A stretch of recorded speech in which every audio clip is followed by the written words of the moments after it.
Welcome to the J-Spot, the place where we stimulate the most sensitive parts of your brain. It is Sunday, February 22, 2026. Good morning. And what a morning it is. I hope you're somewhere comfortable, maybe with a coffee. Yeah. Just taking a moment. There's a very specific texture to a Sunday morning, isn't there? Mm-hmm. It's not quite the weekend anymore, but it's not the work week either. It's that quiet, fragile space before everything starts up again. Precisely. It's a moment of suspension.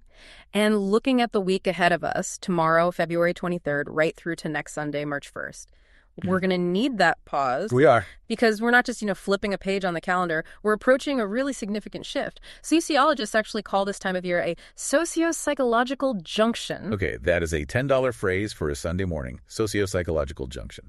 Break that down for us. It sounds like a traffic jam in my brain. Well, in a way, it kind of is. Think of it as a mental crossroads. Your calendar is saying go, go, go, but your biology, your environment, they're all in flux. We're moving from that deep introspection of winter into the outward energy of spring, and it creates a friction.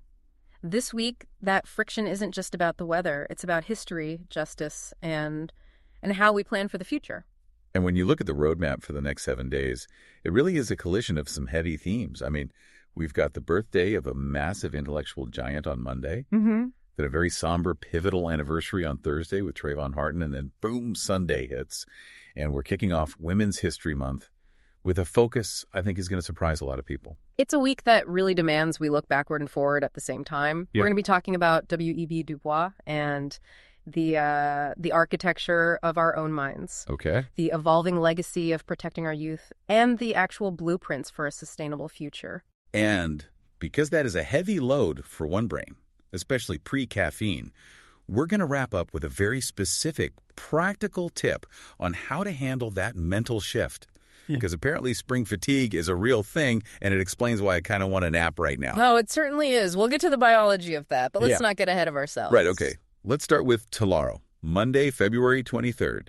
This is the birthday of W.E.B. Du Bois, born all the way back in 1868.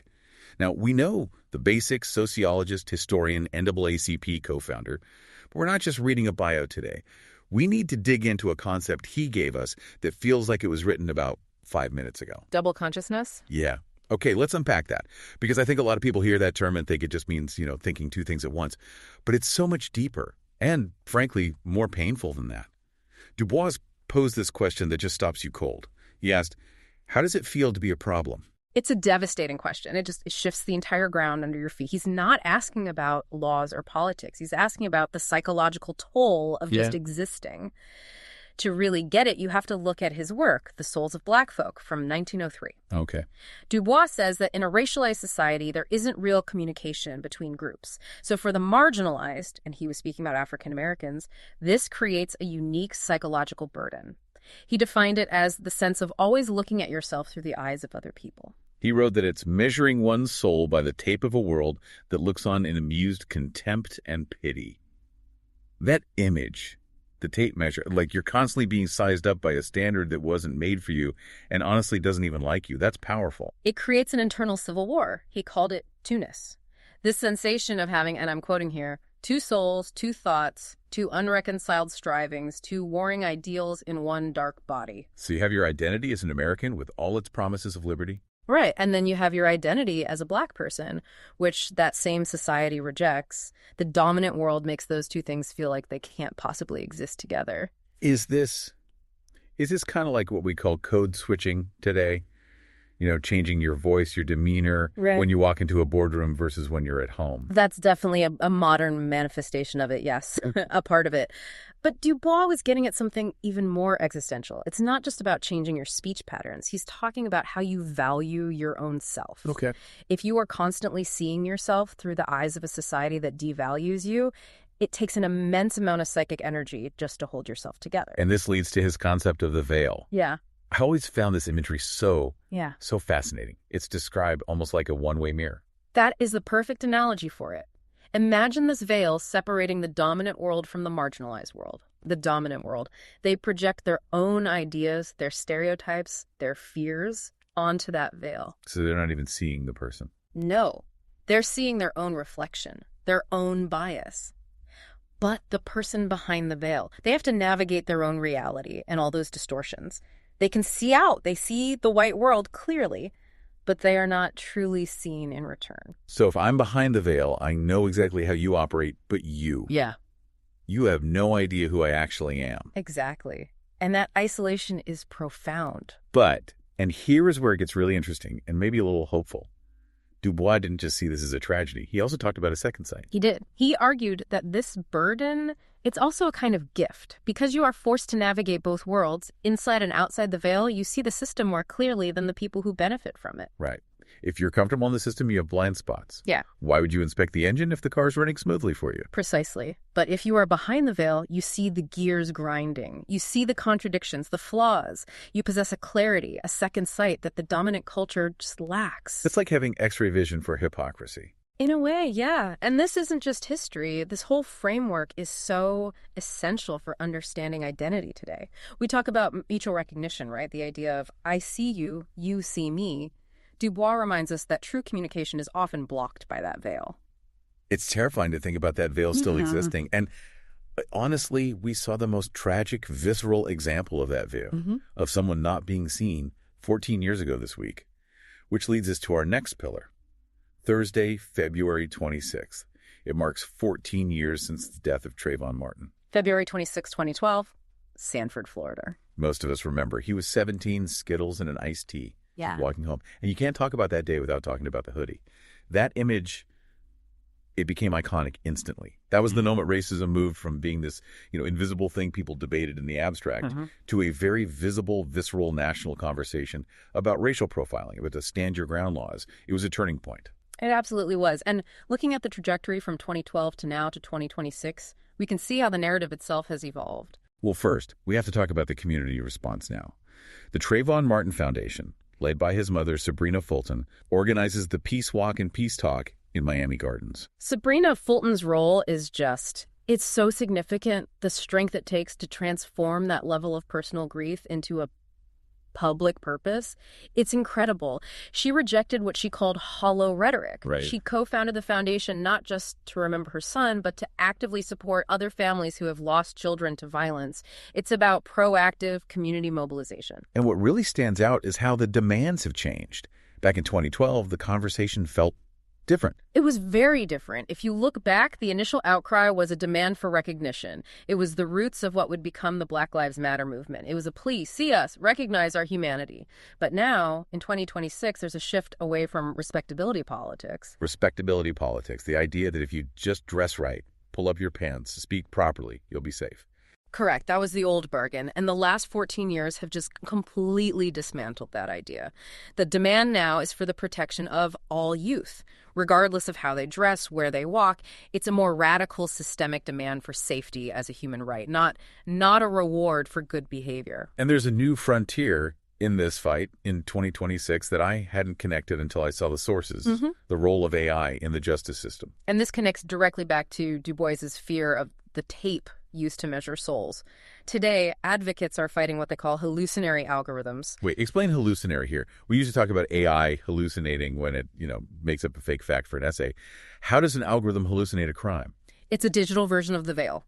These AI systems are trained on decades of historical arrest data, but we know that data is biased. Certain neighborhoods were over-policed. Certain demographics were targeted. So when the AI looks at that data to predict future risk, it isn't seeing the individual. It sees a zip code. It sees a history of bias. It hallucinates a high risk where there is none just because it's repeating the patterns of the past. So we've essentially taught the computer to wear the veil. We've automated the prejudice, yes. It's the modern digital version of the exact same problem Trayvon Martin faced.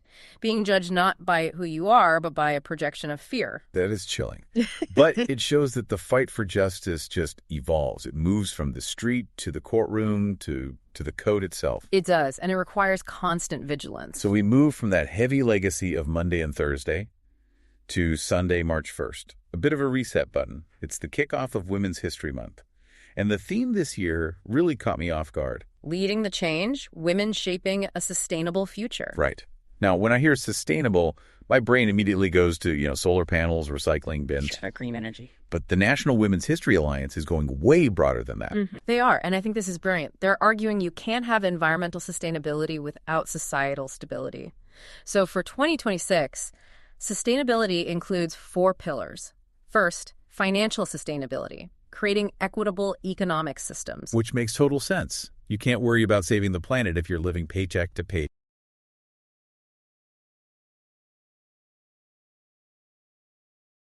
What does that look like? Resilient community.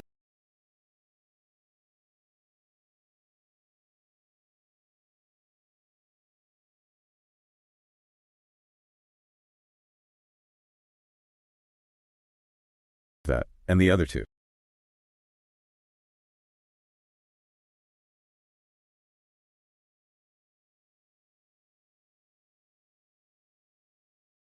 That last one really sticks with me. It's not just about what you achieve, but who you're setting up to lead tomorrow, passing the baton properly.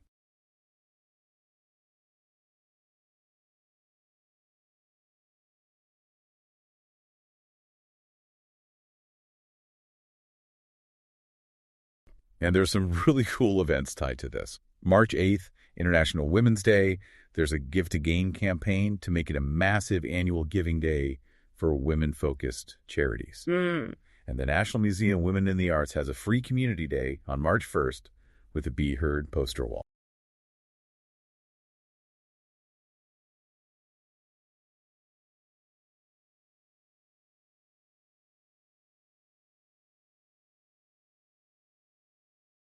That's a beautiful connection. It makes the week feel like a narrative.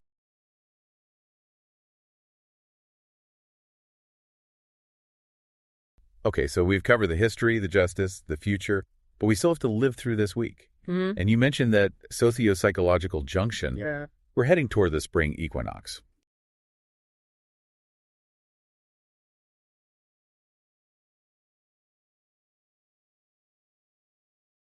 This is that spring fatigue we talked about.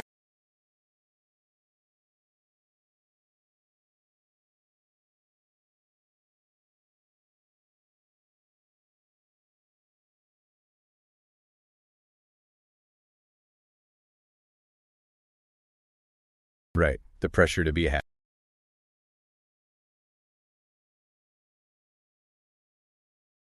I feel that every year.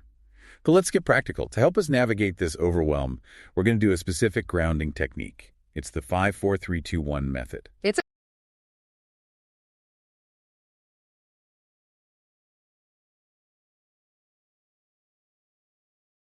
Okay, so let's walk through it. And I want you, the listener, to try this with us if you can. First, acknowledge 5 things you can see. And don't just glance. Notice the details. The way light hits the floor. The shape of a cloud.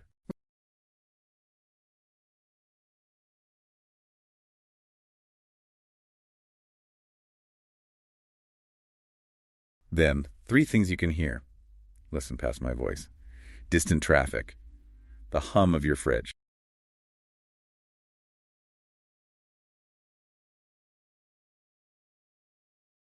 And finally, 1 thing you can taste.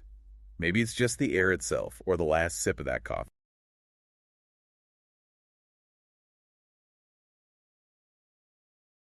Now, It's a hard reset. And there's one more metaphor for this week that I love. Planting seeds of intention. yes.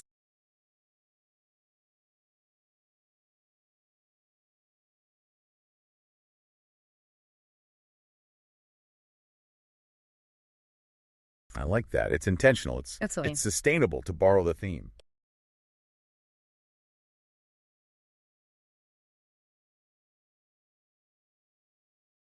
Act. So let's weave this all together. We start Monday with Bois, understanding our divided selves, that double consciousness, and realizing that second sight is a kind of superpower. Then Thursday, we remember the cost of those divisions with Trayvon Martin's legacy and the evolving fight to protect our youth from both human and digital bias.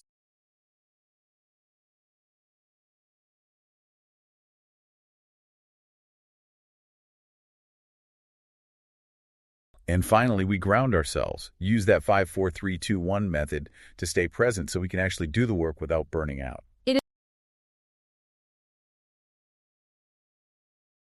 Before we go, I want to leave you with a thought. We talked about Dubois and his concept of second sight, that ability to see the world clearly because you've been forced to navigate its rough edges. As you enter this week of history and renewal, ask yourself this. What part of your own experience, your own struggles, has given you a second sight? What do you see clearly that others might miss? And how can that clarity help build the sustainable future we've been talking about?